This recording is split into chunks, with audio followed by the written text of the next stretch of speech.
नमस्कार मित्रों। आइए अपने इस प्रारंभिक परीक्षा के जो हम कार्यक्रम को लेकर आगे बढ़ रहे हैं, उसी के क्रम में हम पुनः एक बार फिर परिचर्चा करते हैं। देखिए मित्रों, वर्ष 2024 के लिए जो प्रारंभिक परीक्षा है, उसकी तिथि जो है लोक सेवा आयोग, उत्तर प्रदेश लोक सेवा आयोग ने निर्धारित कर दी है। अब मुझे लगता है कि वो परीक्षा और आगे नहीं जाएगी, क्योंकि जब सेशन लेट होता है तो परीक्षा दिसंबर तक वो प्रारंभिक परीक्षा आयोग करा ही लेता है। ऐसा मैंने भी अपने समय में देखा है और आज भी मैं देख रहा हूँ। तो इसी तथ्य को लेकर के मैं थोड़ा सा इसमें सुधार और व्यवस्थित रणनीति के तहत मैं परिचर्चा करूँगा।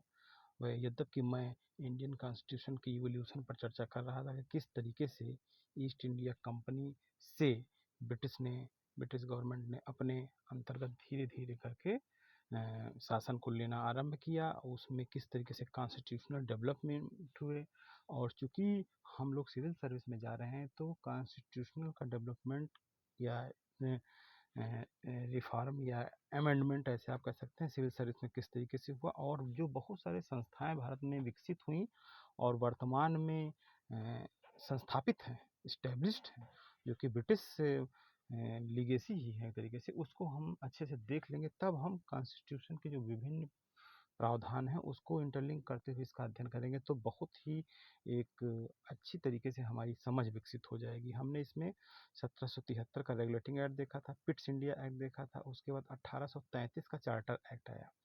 तो ये जो गवर्नर जनरल ऑफ बंगाल था, उसने गवर्नर जनरल ऑफ इंडिया में उसको बदल दिया। मतलब उसकी शक्ति जो बंगाल से निकल कर पूरे ऑल ओवर इंडिया पर वो गवर्न करने लगा। और जितने भी एक तरीके से सिविल और मिलिट्री पावर थे उसमें बेस्ट कर दिए गए। और गवर्नमेंट ऑफ बॉम्बे और जो गवर्नमेंट ऑफ मद्रास थी, इसको जो है डिप्राइव्ड आउट करके वहाँ जो लेजिस्लेटिव पावर उसका था उसको डिप्राइव कर दिया गया। विधायी शक्ति वो बना नहीं सकती थी। ये पहला चरण था आपका सेंट्रलाइजेशन ऑफ ब्रिटिश इंडिया। ठीक है, ये बहुत बार क्वेश्चंस आस्क किया गया है प्रारंभिक परीक्षाओं में कि पहला चरण कौन सा था, तो आप इसको 1833 एक्ट ही कहेंगे। ये जो क्रिएट किया गया था, this act was created first time the government of India having authority over the entire territorial area possessed by the British India. अब आप कंसीडर करें कि आप अफगानिस्तान से लेकर के और म्यांमार तक और इधर नीचे इंडियन ओशन तक लेकर के पूरे पर एक तरीके से ब्रिटिश का हो गया, कंट्रोल हो गया एक तरीके से। और इसने जो है ईस्ट इंडिया कंपनी की जो एक्टिविटी थी उसको केवल और केवल कॉमर्शियल बॉडी के रूप में छोड़ दिया। 1833 आते आते 16वीं शताब्दी से लेकर के ये भी क्वेश्चन आ चुका है, जब ईस्ट इंडिया की स्थापना हुई तो भारत में कौन सा एम्पायर था, तो अकबर का एम्पायर था। ये क्वेश्चन आ चुका है।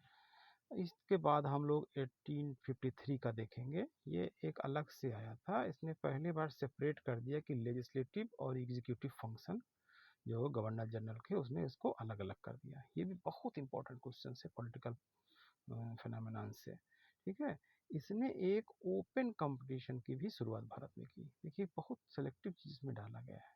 ठीक है, अब इसके बाद 1858 का एक्ट है। इसने क्या किया, तो गवर्नमेंट था, this act transferred the government territories and revenue of India from East India Company to British crown. अब ये ब्रिटिश क्राउन के पास चली गई सारी चीजें। दूसरे शब्दों में the rule of company was replaced by the rule of crown. ये 1857 की जो आपकी रिवोल्ट हुआ उसके बाद ये हुआ। The power of British crown were to be exercised by secretary of state for India. वहाँ पे सेक्रेटरी ऑफ स्टेट का पद कर दिया। और the board of control and court of director were replaced by the new office. दोनों जो बनाया था board of control, board of director, को खत्म कर दिया। जो सेक्रेटरी ऑफ स्टेट था was a member of British cabinet and was assisted by Council of India having 15 member। ये काउंसिल ऑफ इंडिया 15 मेंबर होते थे।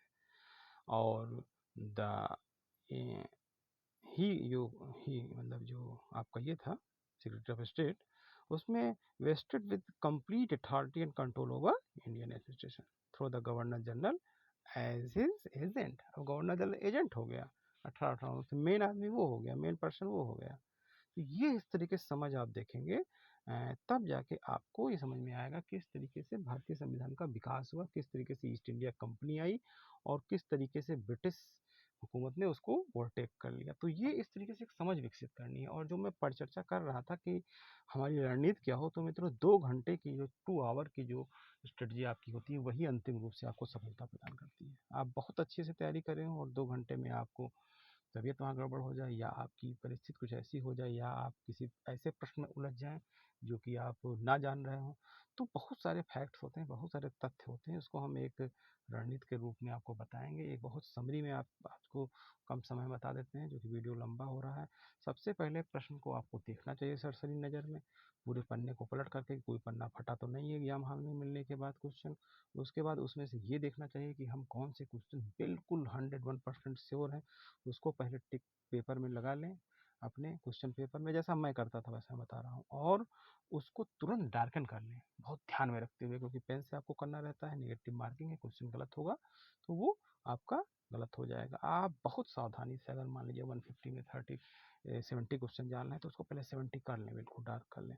तो इसका मतलब ये हुआ कि 70 क्वेश्चन आपके बिल्कुल सही हो गए। और यह भी ध्यान रखना होगा कि कहीं आप क्वेश्चन नंबर 6 कर रहे हैं और डार्क में 5 तो नहीं कर रहे हैं, 7 तो नहीं कर रहे हैं, तो ये भी ध्यान रखना चाहिए। बहुत मेंटल अलर्टनेस की ज़रूरत है।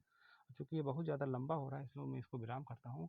कल परसों मैं जब समय निकालूँगा तो मैं इसी पर चर्चा करूँगा कि 2 घंटे में आप किस तरीके से अपने आप को मानसिक और शारीरिक रूप से वहाँ पे उसी समय अपने नियत स्थान पे केंद्रित करके रखें। नमस्कार मित्रों, धन्यवाद।